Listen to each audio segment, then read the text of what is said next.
आकाशवाणी मध्य प्रदेश से प्रस्तुत है प्रादेशिक समाचार।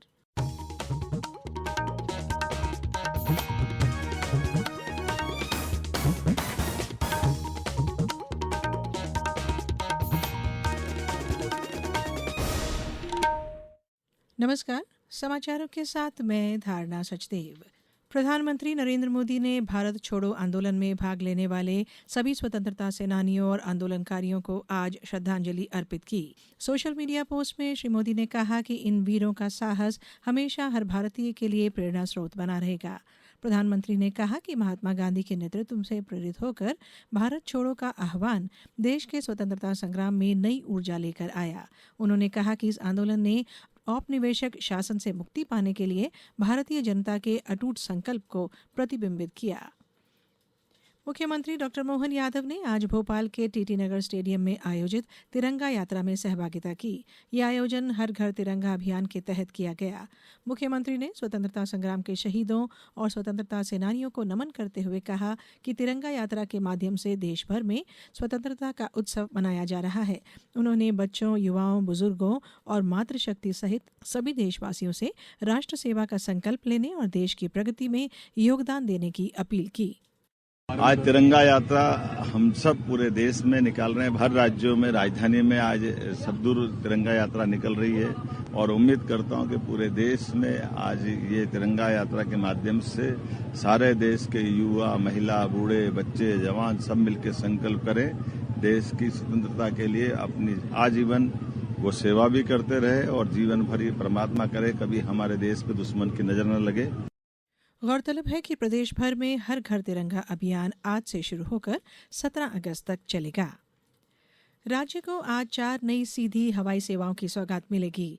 मुख्यमंत्री डॉक्टर मोहन यादव भोपाल के राजा भोज एयरपोर्ट में आयोजित कार्यक्रम में इन सेवाओं का शुभारंभ करेंगे। नई उड़ानें भोपाल से रीवा, भोपाल पटना, रीवा कोलकाता और जबलपुर से कोलकाता के बीच शुरू होंगी। मुख्यमंत्री भोपाल से रीवा की पहली उड़ान को हरी झंडी दिखाएंगे। इन सेवाओं का संचालन अलायंस एयर द्वारा किया जाएगा। राज्य सरकार की नागरिक विमानन नीति के तहत प्रत्येक राउंड ट्रिप पर 10 लाख रुपए तक की वायबिलिटी गैप फंडिंग दी जाएगी। नई सेवाओं से प्रदेश की आंतरिक और अंतर्राज्यीय हवाई कनेक्टिविटी मजबूत होगी।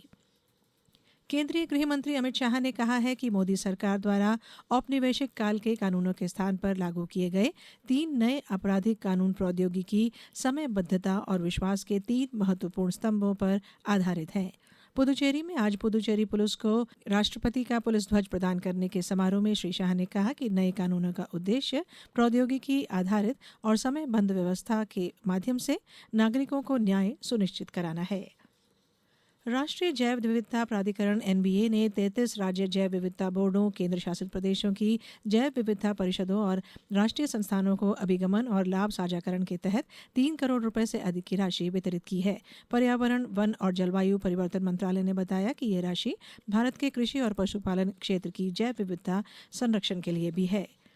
विश्व आदिवासी दिवस के अवसर पर आज इंदौर में आदिवासी समाज की ओर से विशाल रैली निकाली जा रही है। सुबह 6 बजे से लालबाग परिसर से शुरू हुई रैली में हजारों युवा पारंपरिक वेशभूषा और वाद्य यंत्रों के साथ शामिल हुए।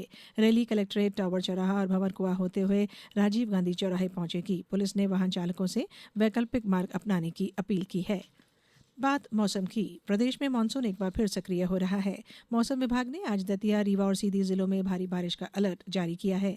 इन जिलों में अगले 24 घंटों के दौरान 4 इंच तक बारिश होने की संभावना है। वहीं भोपाल, इंदौर, उज्जैन, ग्वालियर और जबलपुर सहित प्रदेश के कई हिस्सों में हल्की बारिश या बूंदाबांदी हो सकती है।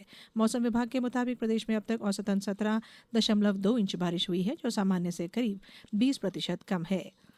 अब कुछ समाचार संक्षेप में। आगरमालवा में एक पेड़ मां के नाम अभियान के तहत शासकीय महाविद्यालय परिसर सोयत कला में पौधाकरण किया गया।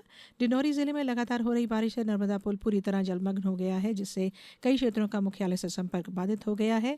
और पन्ना में प्रभारी मंत्री इंदर सिंह परमार ने प्राचीन चंदेल कालीन महाराज सागर तालाब और परिसर का भ्रमण किया और कदम्ब के पौधे का रोपण किया। इस बुलेटिन में इतना ही। अगला बुलेटिन सुनिए शाम 7:10 पर। नमस्कार।